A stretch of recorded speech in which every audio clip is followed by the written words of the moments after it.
Benvenuti, bentrovati, eccoci all'appuntamento come di consueto con la nostra web tv e come di consueto con www.venetoglobe.com. L'appuntamento è quello sportivo dove parliamo degli avvenimenti sportivi, i nostri reportage, le nostre interviste, i nostri servizi che vanno a cominciare perché ne avremo parecchi quest'oggi e oggi ci ampliamo un attimino andando a riscoprire l'hockey su ghiaccio e saliremo sull'altopiano di Asiago, ma di questo parliamo poi.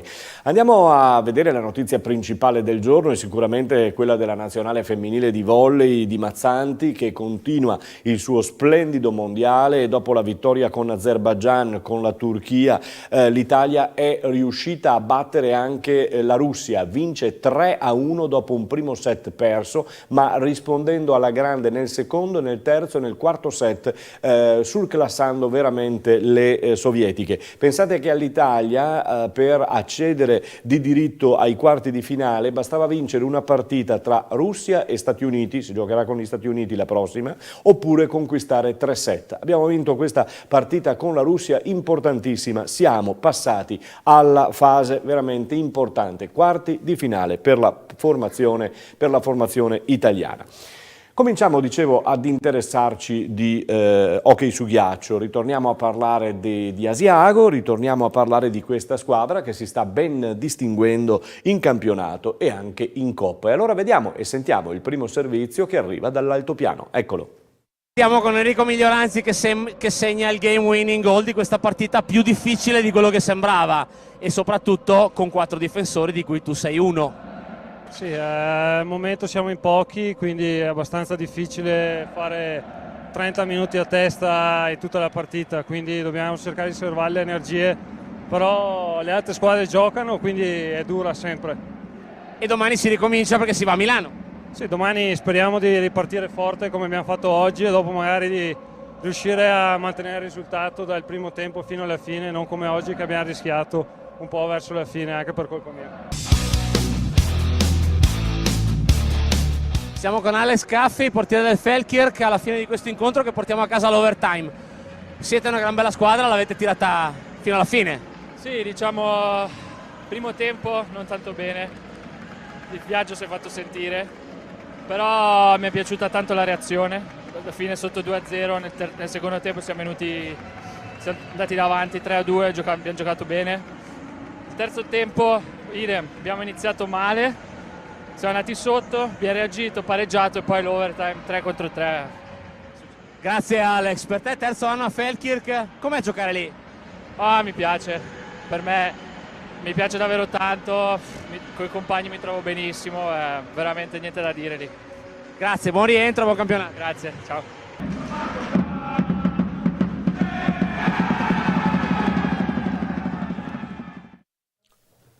Vittoria all'overtime, quindi come avete sentito con Feldkirch per quanto riguarda l'Asiago, all'Odegar ci ritorneremo naturalmente anche nelle prossime settimane visto che abbiamo ricominciato questa nostra collaborazione appunto con l'hockey su ghiaccio.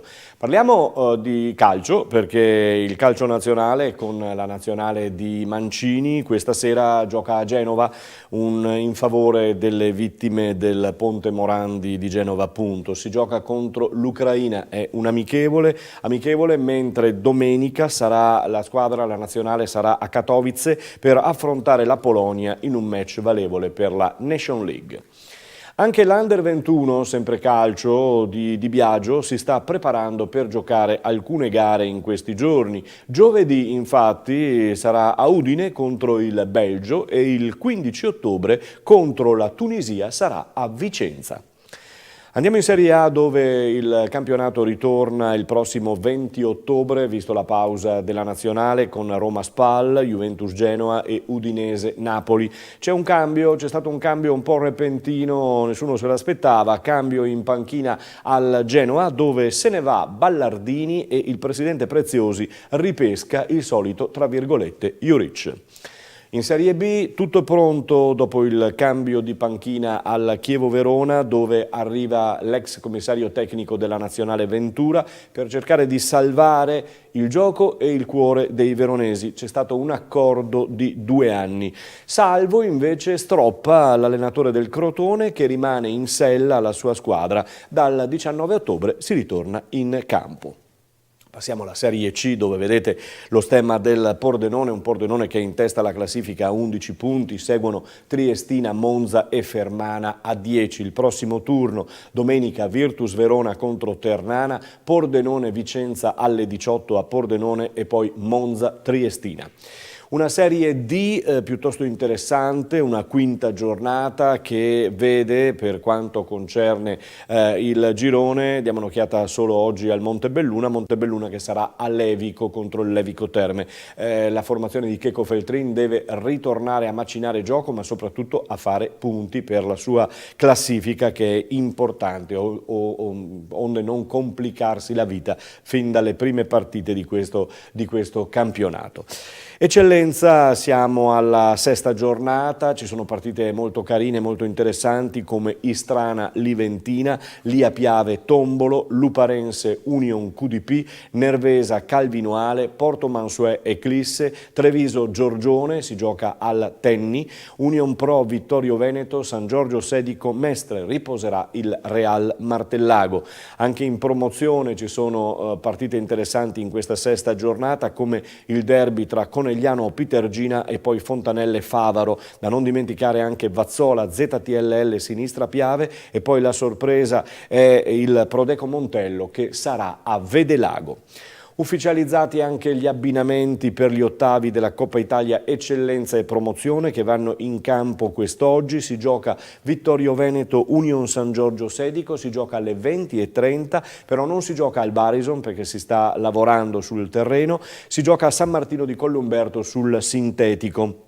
Altre gare, nel pomeriggio Porto Mansuè Treviso, Nervesa Luparense si gioca alle 18 al Gipoviani di Nervesa della Battaglia, poi Calvinoale Mestre e Tombolo Montecchio. Per quanto concerne il campionato di Serie C nazionale, siamo al femminile, si inizia anche per questo settore. In Eccellenza, per esempio, ecco, abbiamo già, lasciamo ugualmente questa immagine delle tose del Permac, ci ritorno poi, perché in Eccellenza, per esempio, l'Union Villanova ha sconfitto, iniziando già domenica scorsa, 8-1 il Montecchio, e domenica 14 sarà in trasferta a Padova con la Virtus.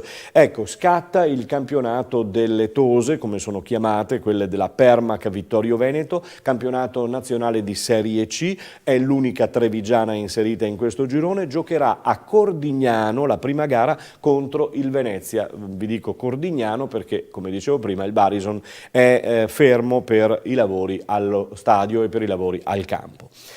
Adesso cambiamo argomento, siamo sul campionato di Serie A1 di basket maschile. In Coppa ci sono diverse squadre impegnate, Milano in trasferta venerdì a Podgorica, poi nell'Eurocup Andorra-Brescia, ci sono già dei risultati. Ieri sera Villeurbanne batte Trento 75-61, poi in Champions League si giocherà Novgorod Avellino, si è già giocata Venezia PAOK con la vittoria degli uomini di De Raffaele del Venezia 69-59, Virtus Bologna Claipedia e oggi Benfica Sassari. La TVB, per quanto riguarda il basket, dopo la Supercoppa è iniziato il campionato di Serie A2, prima gara in casa al Palaverde contro Ferrara e prima vittoria per 76-69. E allora sentiamo la nostra Valentina Dalmas, i servizi sono stati curati da Valentina Dalmas e Vincenzo Russo, con il coach Menetti in sala stampa. C'era emozione, c'era curiosità. C'era anche la voglia di avere qualche risposta. Direi che quando vi ho incontrato la prima volta abbiamo cominciato subito a parlare di identità ed era la cosa che più mi premeva e che avevo chiesto ai ragazzi, il fatto di immediatamente dare un'impronta alle nostre partite. Io credo che in tanti piccoli dettagli oggi abbiamo giocato anche una partita di carattere, seppur una partita naturalmente non facile, era la prima in campionato, con una squadra comunque che per certi momenti ci ha messo in difficoltà anche con la sua sfrontatezza, ma quello che chiedevo a loro proprio di fare una partita, di essere pronti tutte le domeniche a fare partite difficili, di sacrificio eccetera, credo che sia vista poi negli ultimi 5 minuti, dove siamo riusciti bene a stringere il campo. Abbiamo capito che non era più una partita come nei primi 2 quarti che potevamo portare avanti di ritmo, ma era diventata una partita sporca e una partita da vincere con altre armi, quindi questa per me è la cosa più positiva.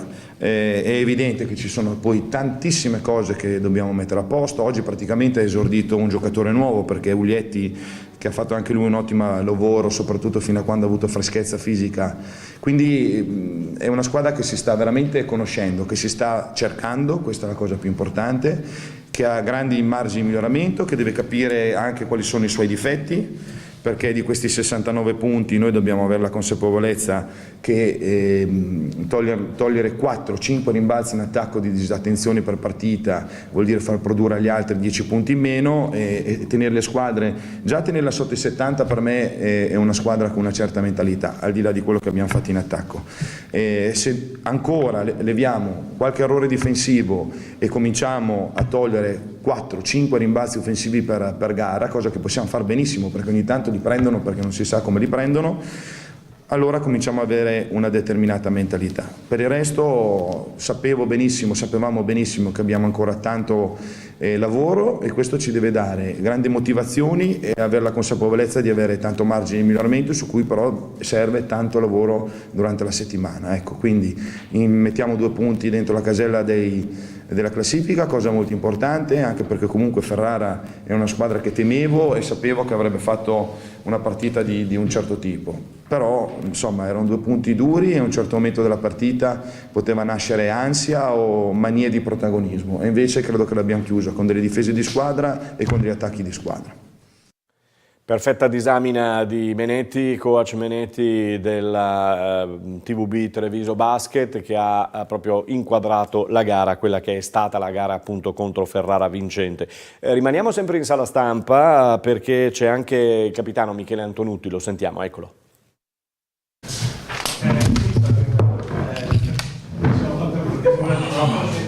Guarda, ti dico 2 dati, ho visto 16 perse e i 12 rimbalzi in attacco, se non sbaglio, di Ferrara, in cui in un momento ci hanno messo fuori ritmo perché hanno preso 2 terzi tiri, secondi tiri, ricordiamo la Coppa Italia, insomma dobbiamo migliorare in quella fase lì, perché se migliori in quella fase lì dopo arrivi a riprendere quel ritmo di cui parlavamo inizialmente. Se ne subisci troppe di rimbalzi poi non arrivi a fare quel gioco che si diceva prima. Abbiamo tanto da fare su trovare proprio i nostri equilibri. Non è facile, siamo tanti giocatori di talento, siamo tanti che possono far canestro, la bravura è riuscire adesso a amalgamarci bene. Il calcio è tutto, no? Sì. Eccolo.